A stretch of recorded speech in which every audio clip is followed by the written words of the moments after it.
How big is the Daytona 500? Why not let the drivers of NASCAR tell you what it means to them? First race of the year, biggest race of the year. Just excited to be here. This week always brings just so much excitement. You can feel the gravity and just the anticipation, excitement around this event. Getting involved in the pre-race and seeing how emotional everyone gets. National anthem, everything that goes into race day and the whole week down here is really special. There's nothing greater than winning Daytona 500. There's a blank space over there, to add our name to it. Great for the sport and one of the biggest there is in the world, so I would love to win it. It's a special place, and I think everybody wants to add their name to the winner of the Daytona 500.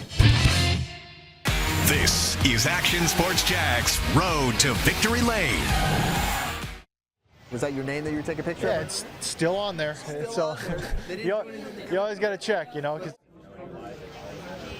No worries, Austin Cindric. That 2022 win isn't going anywhere. You will forever be a Daytona 500 champion. And look, no sport starts its season off quite like the NASCAR Cup Series does with its biggest race of the year. Of course, the Daytona 500. We're starting an hour earlier this afternoon at the World Center of Racing, but the fans have turned out. The sun in and out behind the clouds. Everybody ready for a great day here at the World Center of Racing. And hello and welcome to our Road to Victory Lane special here on Fox 30. I'm Action Sports Jax, Stuart Webber, to bring you the next hour of coverage before we hand it off to the folks over at Big Fox as the national coverage gets going at 11:30. They'll take it till 1:30, and then green flag flies right there behind me at about 2:13 p.m. here on Fox 30. So we are extremely excited to get this thing going. And look, we got a full team. It takes a full team to cover an event as big and as exciting as the Daytona 500. As you check out the entire Action Sports Jax team here to get you ready, we got some of the top stories in the sport. And of course, we're going to have a check on your weather. Certainly something to watch today. First Alert meteorologist Trevor Gibbs in the house. That forecast for the day is coming up in just a little bit. But let's go ahead and start this thing off with an off-season recap in what was a wacky off-season. Three big stories headed into this 2026 season. The first, of course, has to be the off-season legal dispute that was settled between NASCAR and two of its race teams. 2311 Racing, owned by Denny Hamlin and Michael Jordan, as well as Front Row Motorsports. The end result of those couple weeks in court, a settlement that skews in favor of the teams. The main sticking point being that charters are now considered evergreen, permanent, kind of like having a franchise if you're talking about team sports. It gives race teams confidence knowing that the value of their property isn't going anywhere. It makes all the race teams stronger. It allows them to invest in their infrastructure, allows them to feel good that they're going to be in the sport as long as they want to be in the sport. And certainly that was a game changer for us. It's nice to get that all put behind us. It was obviously a distraction from growing the sport, which is something that I think we're all very committed to doing. Your next big piece of news to cover, the old playoff structure with eliminations and then four drivers deciding the title in one final race. Well, that's all gone. Don't worry about it. NASCAR reverting back to the chase, which is how they decided the champion from 2004 to 2015. You have a 26-race regular season, the top 16 drivers in points, then reseeded, as you see here, with the regular season point champ getting a nice points advantage, and then 10 races to decide the title. The big buzzword when it comes to this new format, consistency.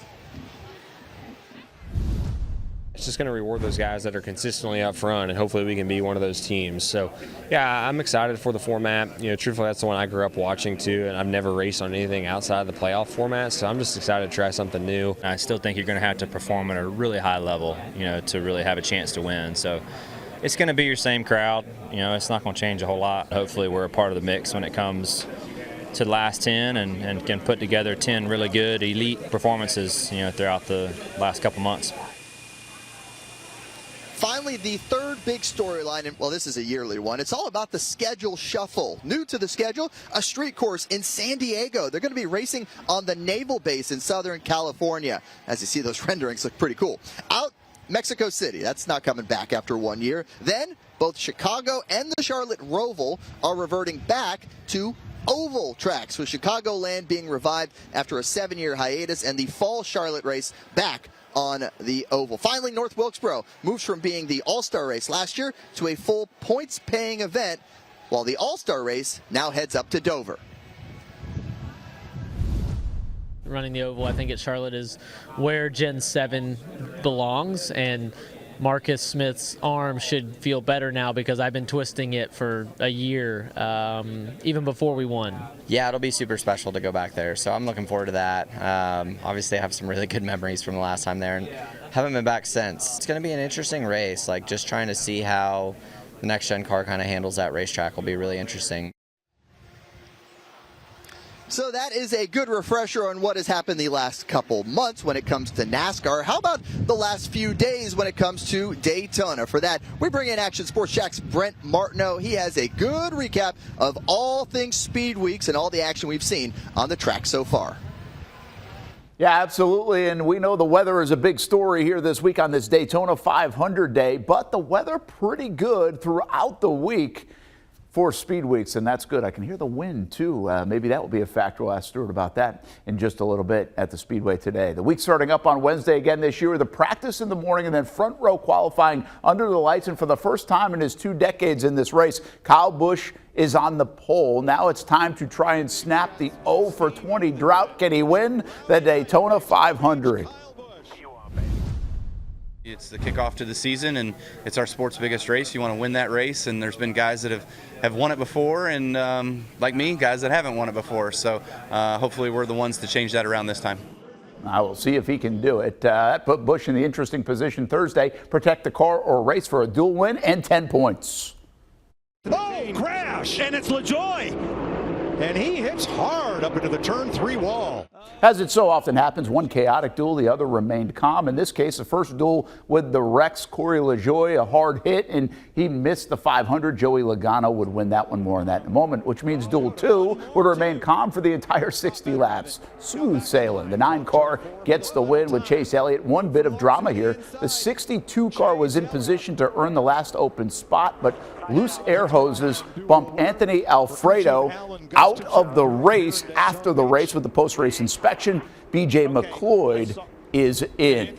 Both drivers, by the way, pulled their cars into victory lane Thursday night, Logano and Chase Elliott. Logano, of course, won the 2015 Daytona 500. Chase Elliott still chasing his first Daytona 500. Now let's take a look at some of the big names in the race in this lineup. 41 cars in the Daytona 500, and you've got some familiar ones who have been there before. Austin Dillon won back in 2018. Can Kyle Larson get it done? Boy, these cars are going fast here on our lineup. Ricky Stenhouse Jr. won a few years back as well. Can he do it again? That was a bit of a surprise. Denny Hamlin has won 3 times in this race, and well, the guy trying to win for a 3rd consecutive time is William Byron. He will start at number 39. Usually where you start the Daytona 500 is not a major factor. Time it, Jesse. Oh, around goes the 1 truck. That is Taylor Gray. Collects the 26. Things were getting squirrely in the final laps of Friday's truck race, as they often do. Leads to a green-white checkered. Always one of the most exciting races of the weekend, in my opinion. Around the same part of the track, 2 Cup guys getting into it. John Hunter Nemechek and Michael McDowell gets the worst of it, but they race on. Nemechek poised to win it, but he loses to his fellow Toyota. And here come the Fords on the inside. Chandler Smith pushed to the win at Daytona on Friday. Saturday night's O'Reilly Auto Parts Series race followed a similar script to years past. Big wreck late in the race to set up the green-white checkered shootout. No organization from the trailing pack on the final lap. And, well, here the big beneficiary once again is Austin Hill in the 21. He's won this race 4 times now for Richard Childress Racing. The weather is a factor. You're getting a live look right now at Daytona International Speedway. I think, as you know by now, the race moved up. Therefore, our Road to Victory Lane special moved up an hour. Can they get it in? Well, we think they'll get it in, but for more on the race day forecast, let's bring in First Alert meteorologist Trevor Gibbs with a Daytona 500 racing forecast. Good Sunday. I'm First Alert meteorologist Trevor Gibbs. All eyes on the weather, of course, for the Daytona 500. The race time moved up an hour, so that's good news because that gives more dry time into the afternoon and evening. The rain will arrive in Daytona later this evening with that cold front. So until then, Expect warm and humid conditions with windy weather as well. We'll see some sustained winds anywhere from 15 to 25 miles per hour as temperatures top out near 80 degrees. A mix of sun and clouds turning mostly cloudy by 6 or 7 p.m. and then rain arriving after that. So traveling home from Daytona today, you're likely going to encounter some wet roads. But overall, we're looking pretty good this afternoon.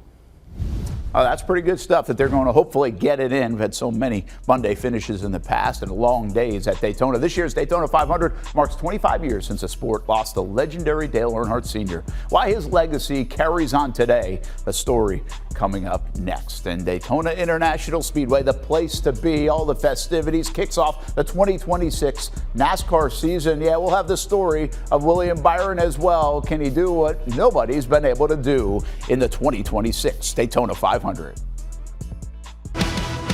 I'm NASCAR champion Jimmy Johnson. You're watching Action Sports Jax.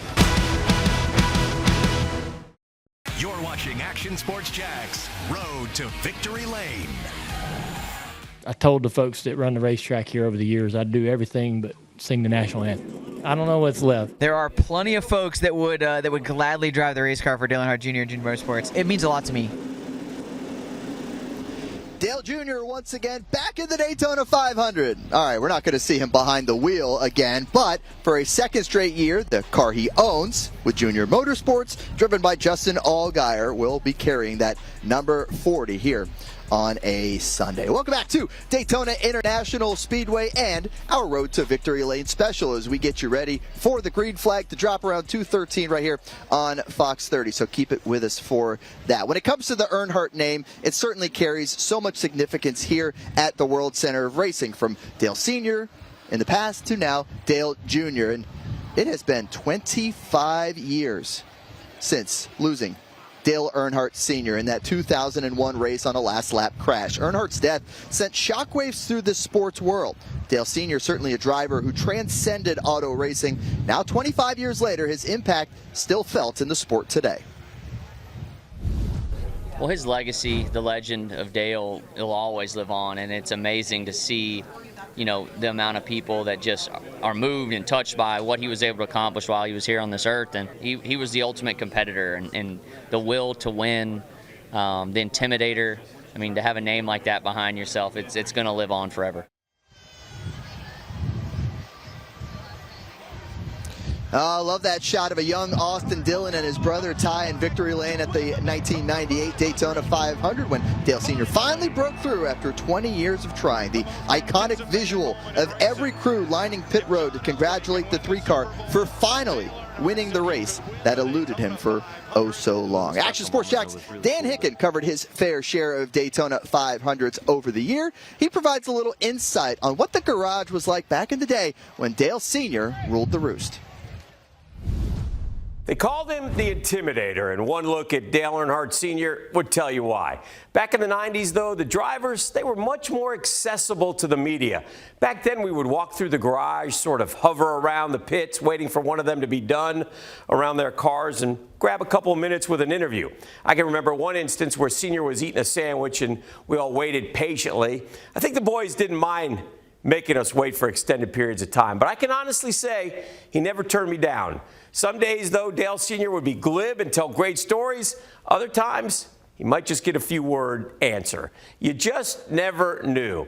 I also know that there are some great stories where Earnhardt was more than kind with the regular media folks who covered NASCAR, and the ladies as well. In fact, Sage Steele was just a rookie, a newbie, and asked Earnhardt for an interview. He took her down to his trailer, and he gave her an hour.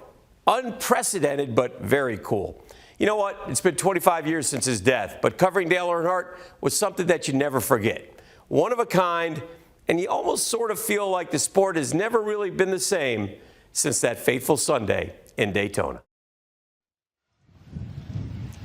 Thank you, Dan. Losing Dale Sr. 25 years ago was a tough moment for the sport, but also set in action a number of major safety changes that have saved countless lives in the years since. Safer barriers are now required at all tracks to lessen the impact on walls. Drivers must use the Hans device and closed-face helmets, as well as a 6-point harness to limit movement in the seat during those impacts. Plus, the roll bars inside the car continue to evolve, as we saw with Ryan Newman just a few short years ago. The race has never had a three-peat. Coming up on the road to victory lane, a look at the drivers who had a chance at it, including one who could do it this year, your defending champ, William Byron, here on the road to victory lane. 2:13, your green flag start. And hey, Lightning McQueen making an appearance at the track. I wonder if he's going to try and get out there in that 95 car. Hey everyone, Ryan Blaney. The winner at Pocono, Ryan Blaney. And you're watching Action Sports Jax.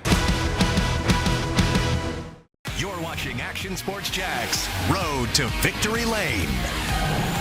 My first Daytona 500, I've got a lot to look forward to, and this weekend especially. I'm just going to try and enjoy it, take it all in, every experience, every moment, try and make this weekend as memorable as possible, and hopefully a good result on Sunday helps that. We all knew it would be a matter of when, not if, Connor Zilisch would make his ascension to the NASCAR Cup Series. The 19-year-old rising star racing just 1 year at what was then the Xfinity Series. Now it's the O'Reilly Auto Parts Series, which is a bit more of a mouthful. And look, 10 wins and a stretch of 18 straight top fives. That's a good reason to move somebody up. You might also know Zilisch from a victory lane celebration that might have gone viral for the wrong reasons. He's back. He's fine. Collarbone's doing okay. That did actually result in Parker Kligerman having to serve as a relief driver for him right here at Daytona last year in the summer race. No relief driver needed this year for Connor Zilisch, and no competition needed in the Rookie of the Year contest, as he is the one and only rookie. So you know what? Go ahead and make some room on the shelf for that one, Connor, because you are already the Rookie of the Year as the only one. And Connor Zilisch certainly has earned that as you take a look at that beautiful number 88 car. 88 car did well last year with Shane Van Gisbergen in it last year. Now you got Zilisch in there. We'll see how he does. Connor is not the first driver to make his full-time debut at a young age. Some recent examples, Ty Gibbs, Eric Jones, Joey Logano, Kyle Busch. Some of those guys who started early like Zilisch think he's going to be just fine. We're all different in our own ways, right? And 19-year-old Joey versus 19-year-old Connor, I'm sure we're different, right? Our career paths might be similar, so there's probably some parallels there, but we all do things differently. In a lot of ways, I see him doing things a lot better than what I was doing. So. I can just remember the nerves of going to new tracks with the Cup car and trying to figure out what to expect, and it's got to be a whole nother level now. But I'm excited for him, and I hope he has a good year and it goes well and it goes smooth. But he's at a fun time right now, getting excited to get going. Becoming the youngest winner would very much help that case of making it memorable, but that's a tall task. It's been 15 years since the youngest winner ever visited victory lane, that being Trevor Bayne in the Wood Brothers number 21 back in 2011. It ended up being his only Cup Series victory, and it came in just his second start ever at the highest level. A win by Zilisch would set a new record for the youngest winner of the 500, but not an overall Cup race. That belongs to Joey Logano. Did you know the fifth youngest winner in this race just happens to be the defending champ? Checker is waving, and William Byron has won the 500 for the second year in a row. Holy cow. That, of course, will be William Byron, who guided the number 24 into victory lane each of the last 2 years. Byron now up to 16 career wins. Certainly has to be one of the favorites to contend for a title this year. He also has the chance to make some history. So, to delve into that topic, we bring in our own history maker, at least when it comes to flag football. Action Sports Jax Marcel Robinson here to talk some Willie B. Now, we all know how difficult and frankly unpredictable it is to win the Daytona 500. No driver in the past 67 races have actually won the Great American Race 3 times in a row. We'll rewind the clock back to 1973 and 74. The King, Richard Petty, has won the Daytona 500 7 times in his entire career, the most all time. These back-to-back wins mark the 4th and 5th time he won the Daytona 500. 83 and 84, Cale Yarborough. He won the Daytona 500 4 times in his career with these back-to-back wins, marking the final 2 times he actually won the race. On to the 90s, Sterling Marlin. He claimed the checkered flag in 94 and 95. More recently, this guy right here, Denny Hamlin, ended up in victory lane in 2019 and 2020. We thought he was going to do it again in 2021, right? He swept both stages led for almost half the race, but a pit road shuffle on his final stop was just too much to overcome, and he finished 5th in that race. Hamlin has won the race 3 times, just not consecutively. And that brings us to where we stand today. William Byron, after going winless in his first 6 Daytona 500 starts, Byron won the Harley J. Earl Trophy in the last 2 runnings of the Daytona 500. However, this year he'll start near the back of the pack when the green flag waves this time around. Yeah, it'd be cool. It's a game of runs. I think, this package has a lot of variables with it. What lane you're in, how that materializes on the white flag lap, and I hope we have a good chance at it. It's going to be one of those things where just try to get to the end of the race, and you have to just make sure you're on the right side of that at the right time. I had a great shot to win 3 in a row. It's very, very difficult. It's not a 1 in 35 chance. It's probably like a 1 in 20. Truthfully, as good as his car and team is, as good as he is, there is a possibility. It's just going to be extremely difficult. Not only will Byron start in the back of the pack, he'll have to run the entire race in a backup car after his preferred number 24 Chevrolet was damaged on Thursday night at the duels. But don't worry, it's no big deal. William Byron, he actually won his first Daytona 500 in 2004 in, you guessed it, a Hendrick Motorsports backup car. In the studio, Marcel Robinson, Action Sports Jax. Byron has taken his Chevy to victory lane the last 2 years. This year there will be 2 more Chevys racing full-time as both the Haas factory team and Rick Ware Racing made the offseason decision to drop Ford and swap manufacturers. The big reason why? Affiliate support from Hendrick Motorsports and Richard Childress Racing, respectively. Both are one-car teams that hope the new logo on the front of the car can pay dividends this year. We decided to make some changes to the competition side of things and to try to improve our program. So we had to do a lot of hard work, but thankfully RCR stepped in and carried a lot of the brunt with us. And I think directionally, from the little we've seen so far, it's already been a huge improvement to be with Chevrolet, to be with RCR. Moving to Chevrolet, there's a lot of upside to that. I feel like for us, having a relationship with HMS now and trying to learn from the champions from last year with HMS. So I think there's a lot to learn from that. And for us, it's just a matter of building that relationship. We may have a new manufacturer back in the Cup Series soon, though I do use the term new loosely. Dodge rumors can start swirling because this year, Dodge re-entering the Truck Series with their Ram brand, featuring 5 entries to race the full season. One of those seats will feature an all-star racer each week, Tony Stewart this past race, and one went to short track star Minnie Tyrell, who won a reality show competition for the seat. Josh Berry used to race against Tyrell at the Cars Tour and loves the chance he's been given. Yeah, that was obviously a really cool deal. I mean, an opportunity like that I would have, killed for 6-7 years ago, right, when I was racing late models full time. But overall, I thought that a lot of the guys on that show really showed out, and hopefully that can lead to some more opportunities for them. Still to come, a former Jacksonville Jaguar is finding a new sport to conquer, and it's on the track. That story is coming up as Jared Odrick goes gridiron to starting grid. And speaking of the grid, well, teams moving from the garage to the grid and getting ready for the Great American Race. It's some quiet in there right now, but the mayhem when those wrecked cars come rolling back in to the garages, yeah, that's coming here in a little bit for the Daytona 500. Hey, I'm Kevin Harvick, and you're watching Action Sports Jax. You're watching Action Sports Jax, Road to Victory Lane.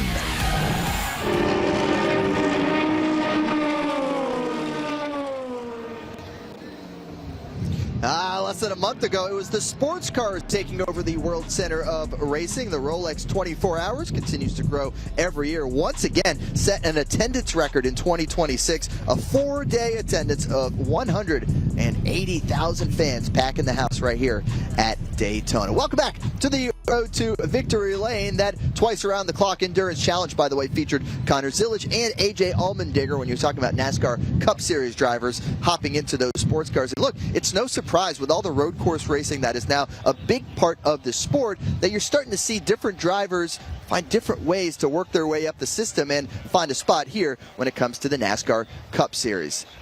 Daytona, by the way, not the only track in the Sunshine State when it comes to the lefts and the rights. As you take a look at this animation, we go from Daytona and we take it all the way down about 150 miles to the south, where you'll find Sebring International Raceway. Same teams that tackled the 24 hours of Daytona are going to race the 12 hours of Sebring next month. And in a couple weeks, the Trans Am Series hits that track. A name you might know in that series would be St. Augustine Scott Lagasse Jr., who we have profiled on this program in years past. Lagasse, no longer driving. He now owns Team SLR, one of the dominant groups in the Trans Am Series and winners of the TA2 Division Championship 1 year ago. Speaking of names you might know, how about Jared Odrick? Well, he won the Pro-Am division of TA2 in 2025. The same Jared Odrick who wore number 75 for the Jacksonville Jaguars a decade ago. Let's head back to the studio in Jacksonville, bring in Action Sports Jax Brent Martineau. And Brent, what is it with these former Jags moving on to new adrenaline rushes? You got your co-host on the Brent and Austin show, Austin Lane. He's now in the UFC, and Jared Odrick goes from the gridiron to the starting grid. And they just can't get enough of it, I guess, is the end of the story for guys like Austin and also Jared Odrick. I can't believe it's been a decade since Odrick played for the Jacksonville Jaguars. And think about the context of how he got into racing. It actually started back around 2015 when he signed the Jacksonville Jaguars contract. He went to celebrate out in Las Vegas at one of those racing experiences. He could only fit into a Porsche. Well, a decade later, now he's fitting into a race car and doing very well. He joined us on the Brent and Austin show this week.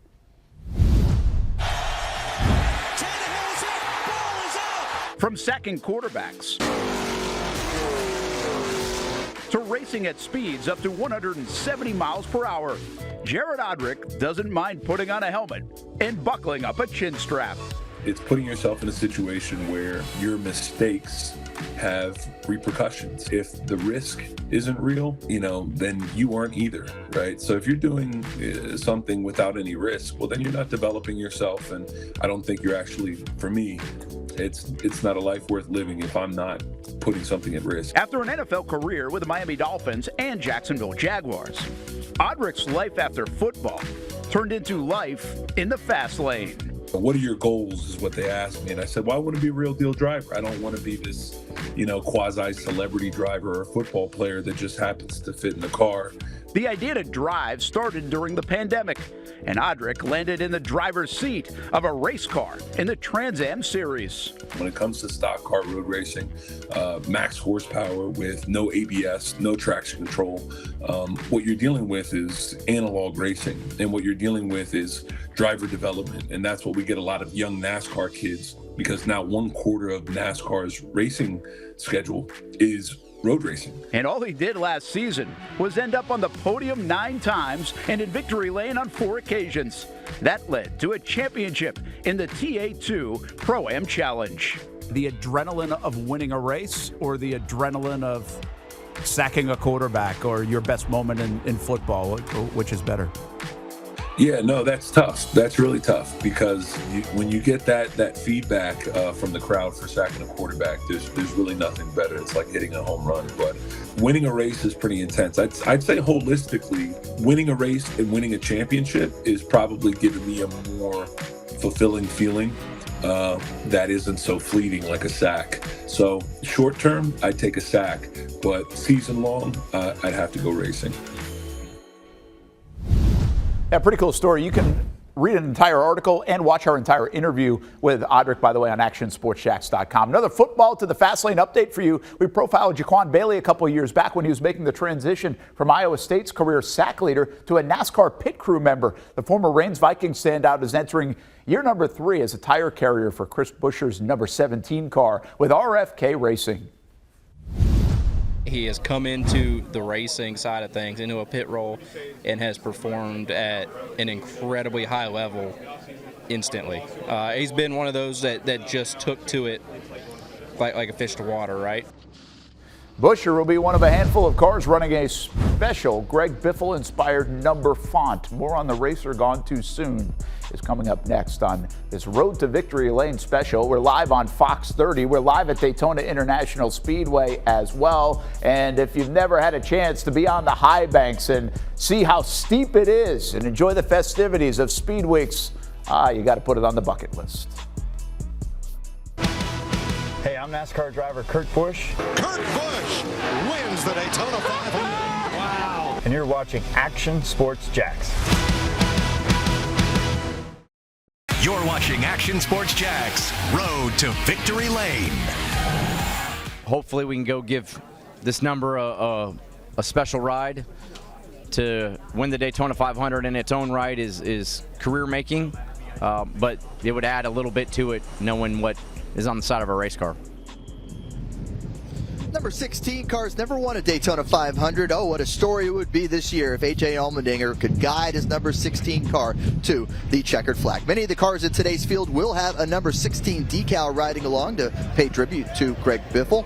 The Speedway also putting a winning car from 2013 on display for the fans to see that number 16 and pay their respects. 2 months ago, the news came as a huge shock when Biffle was involved in a plane crash along with his family, all losing their lives. Biffle retired nearly 2 decades ago, but he stayed close to the sport, and his off-the-track efforts have certainly made his name even greater. Let's bring in Action Sports Jax Olivia Tasley now for more on the movement to be like Biff. Final lap. Are we seeing a rookie breakthrough at the biggest track of all? He was a fierce competitor. He was surgical behind the wheel as well. He was very thoughtful and mindful of how he was going to get his way to the front. It's one of the many ways the NASCAR world describes former driver Greg Biffle's nearly 2 decades on the track. His heavy right foot and precise steering accelerated him to more than 50 victory lanes, including the one right down the road. Greg Biffle in victory lane, his first Winston Cup win. It comes at Daytona. He can brag for life. For Greg to get his very first Cup Series win, 2003, our summer race was really a special moment. It was a big race. It was a fun race. A race where a rookie made his first mark of his career. But when it came time to turn off his car's engine, his best work came to life. Really looking forward to getting back to the western North Carolina mountains by helicopter. Biffle drew headlines in 2024 for his humanitarian efforts as a helicopter pilot, supplying aid in the devastation left behind by Hurricane Helene. And he never wanted his name in lights. Like he wasn't doing it for attention. He was just doing it because it was the right thing to do. And I just think he had such a gift in life of focusing on what really matters most. It's just one of the many reminders surrounding what has become Be Like Biff. 3 words, making a mark in his absence. 7 people, including former NASCAR driver Greg Biffle, died in a small plane crash in North Carolina this morning. State officials say Biffle's wife and children were also on that plane. A week before Christmas, Greg Biffle, his wife Christina, 14-year-old daughter Emma, and 5-year-old son Ryder were all killed when their jet went down shortly after takeoff. But their look on life continues to live on through those who choose to be like Biff. Their lives remind us that what matters isn't how long we're here, but how we use the time we're given and how fiercely we love while we're here. We've all been saying, be like Biff, since we lost our hero. And what does that mean? That means to take opportunities when you see them. Whether you're taking the opportunity to pass somebody on the track. Biffle wins the Dodge Charger 500. It means showing up for your friends and family. I like it. I like it. It means using your heart to make the world a better place. It means being generous whenever you can. What is this for? We're putting it in the time capsule. It'll be buried today and be unburied in 2050. How about that, Greg? I like it. And helping other humans when they're down. That is what it means to be like Biff. So spread the word. Since the accident, the NASCAR world has rallied around honoring Greg Biffle. From infield logos to pace car tributes and car decals, they're making sure they leave a mark for a man who left his on and off the track. In the studio, I'm Olivia Tasley, Action Sports Jax. A windy morning here at the racetrack. We will see how that affects our race today as 41 drivers get set to take the track in the Great American Race later this afternoon. Still to come here on the road to victory lane. An exhibition win on a quarter-mile track to start the season, but can Ryan Preece carry that momentum over to a track 10 times as long? That's next on the road to victory lane as the fans make their way into the World Center of Racing and hope that they get to see a full 500 miles of racing today. Hi, I'm NASCAR Hall of Famer Rusty Wallace, and this is Action Sports Jax. You're watching Action Sports Jax, Road to Victory Lane. Winning the first one was amazing, and I was satisfied with one and content if I never won another one. And then it's like once you win the second one, it just makes you hungrier to win more. Kyle Larson ready to defend his Cup Series championship, won this most recent one in the playoff format, but worth noting, he also scored the most points over the last 10 races, which is how they're going to decide it this year. Before the change to the chase, they made the announcement that the final race of the season would be moving from Phoenix to Miami Homestead. In the end, not as big a deal with the 10-race chase now, but still worth noting that this year the championship run starts in Florida, and it's going to end there as well. Welcome back to the road to victory lane here at Daytona International Speedway, where they have started the NASCAR Cup Series, at least in points-paying races, since 1982. Now, a win in the 500 isn't going to win you a championship. It's probably not going to lose one if you finish last either. But the last driver to do both, win the 500 and the championship, well, that would be Jimmy Johnson a few years ago. With Larson winning that second title, we now have 3 active full-time drivers who have multiple championships. Kyle Busch has 2, as Larson does, and Joey Logano has 3 of them. All 3 of those come in an even year. By the way, check the calendar. It's 2026. Look out for Joey Logano. None of those 3, however, came in the chase format. Here's some more background on how this is going to play out after 26 races, the last one being the Coke Zero Sugar 400 right here in Daytona. The top 16 advance. A win in the regular season does not secure you a spot like the last few years, but it is worth more. 55 points to the winner, so 15 more points. They'll reset the points for the last 10, with the regular season champ earning a 25-point advantage over second and all the way down to 100 points for 16th. Here's a look at the 10 tracks where they will decide a title. Notice anything about them? Well, for one, they're all ovals, no road courses. You got a couple short tracks at Bristol and Martinsville, trip to Talladega in there. Overall, the 10 races in the chase should favor the guys who show consistency in the regular season. With the Roval changing back to the oval, I think it's good because I like the Charlotte Oval. I think it puts on a good race. I would like to have a road course in the chase, just to, all your varieties of tracks. I'm sure next year they'll make that change and go somewhere. My most consistent stretch of races were at the tail end of the year. We still got a little bit of work to do at Martinsville, arguably maybe at Phoenix too, but we've been mostly good at a lot of the tracks that are now in the chase. Blaney inside of Ryan Preece with 19 to go. Preece launches and we're under green. And he clears. Ryan Preece might be lobbying to add Bowman Gray to those races in the chase. Driver of the number 60 earning his first Cup Series win in the class. Yes, it's an exhibition, but the exhilaration was all the same. I went one-on-one with Preece a few days after his win.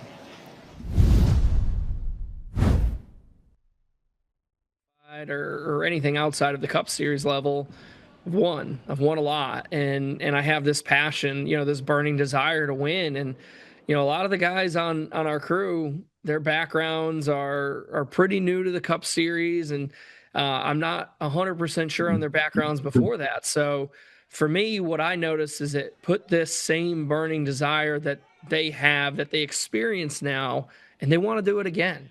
And for me, I feel like that makes us pretty lethal as a group, because we have such a great group that's like a family. And for me, going into Daytona, we've been close. We've been in the right position. I felt like in August we were on the front row there for the last 8 or 7 whatever it was laps, and ultimately just didn't have another Ford Mustang behind me and got left high and dry. So it was that was a challenge, but yeah, I feel really good about, the car that RFK is bringing and, how fast this Kroger Ford Mustang is going to be. I think maybe being overlooked is how well you guys finished 2025 too. I mean, you guys going at 4 top 10s in the last 5 races. That had to feel pretty good coming down the stretch of that season. Yeah. I feel like no matter how good we do or the things that we accomplish, we're always going to kind of be looked at as the underdog, whether it be because of, my past, however many years and the way some of those things went.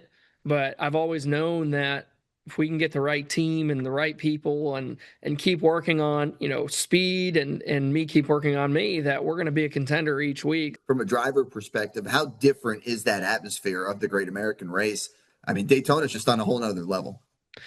Yeah, I mean, it's to me, it's that race that sends chills, around through your body. And when you're there, whether you're a fan, you're a driver, or you're somebody on a team, you can feel it. You can feel the energy of the crowd. You can feel and see just see it. So for me, looking up at the stands and seeing how packed and the roar of the crowd and it's different.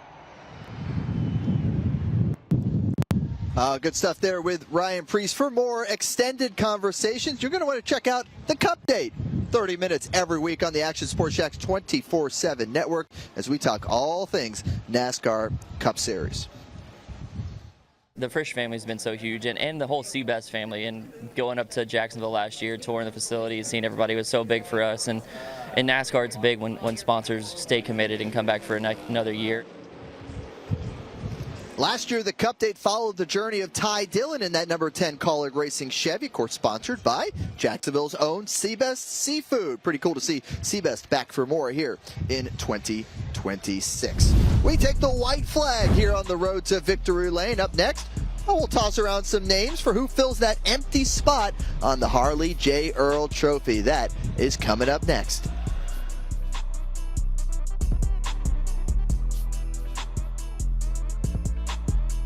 You're watching Action Sports Jax, Road to Victory Lane. I never thought that NASCAR would be in San Diego. And then another real special element for me is my 4 grandparents are up on the hillside, buried with honors, overlooking the race course itself. That's going to be a really special, emotional weekend for a lot of reasons.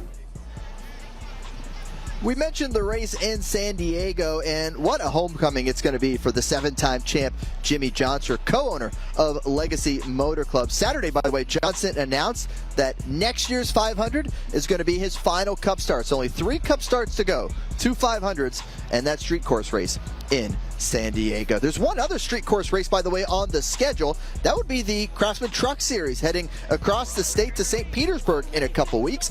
IndyCar has held a Grand Prix in the Tampa Bay area last 2 decades, and they're going to get a little taste of NASCAR this time around. Both the Trucks race, Saturday, February 28th, and the IndyCar race that Sunday will both be on Fox 30. So hope you watch it right here with us. But first, we got to get one more car into Victory Lane and put a cap on Speed Weeks with the Daytona 500. 2 straight years, it's been the number 24 to accomplish that feat. What does this year's race hold in store? Well, we're going to find out. Hopefully by the end of the day. That's certainly the plan. Welcome back to our Road to Victory Lane. Last hour, we have been laying out storylines you can watch in the 500 and all season in NASCAR. Before we hand it over to the national folks with Big Fox, let's check out some odds, and then we'll go ahead and make some picks for you, because that's what you need to hear, is who we think is going to win. It's kind of a 5-41 shot. Why not, right? Your favorite, and these odds came out after the duel, so go ahead and check your latest numbers, but Joey Logano, 10-1, or plus 1,000 if you prefer it that way. And take on a look down the list. His teammate Ryan Blaney, Denny Hamlin, won this 3 times, Kyle Busch, Chase Elliott, Austin Cindric, and William Byron, all the way down there, 7th favorite, despite winning back-to-back. That tells you how hard it is to win this thing, right? Only one of those guys will get to add their name to this. The Harley J. Earl Trophy. And look, they get to take home a smaller version. They can't lift that one. That one's too big. But they will certainly be added to the giant one for all eternity. So let's check out our picks, shall we? And we start with Marcel Robinson taking Chase Briscoe on the pole last year. He'll start on the front row this year, right next to Kyle Busch, who's Dan Hicken. Rowdy. Brent says the three-peat's going to happen, or at least his daughter Kaylee did. I heard that's where he got his pick from.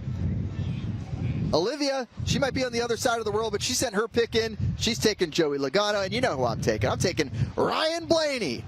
Let's go. He's due. He won the summer race here last year. Of course, we'll let you know who won coming up a little bit later on tonight on Action Sports Jax Prime Time. We do it each and every Saturday and Sunday throughout the season. We'll have your full recap and highlights and all the reaction coming up later tonight. Appreciate everybody joining us on the road to Victory Lane. We hand it over to the national folks on Fox. They will take you all the way to the race. Green flag at 2:13 p.m. here at the World Center of Racing.